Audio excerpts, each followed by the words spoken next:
The real names and codes of the material can be defined using an Excel file as a source of data. Use the material replacement tool in order to do this.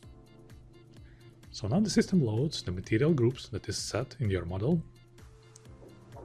And once it's done, you can replace them using an Excel as a source of data. So first, give the name to new material replacement scheme.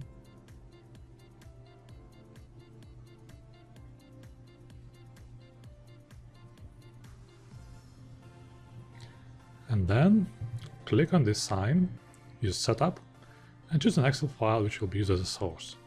By default, in the Woodwork installation folder, in the Projects, Samples,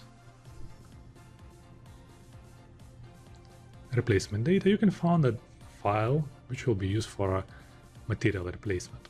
So here we can choose which column contains the path for image, appearance code, and appearance name. So you can use custom Excel files. And once it's done, this Excel file can be used as a source of the data. So we can use a filter to find the name of the material by code, or vice versa. And once we define a material replacement scheme, you can apply the appearances, and they will be reflected in a model.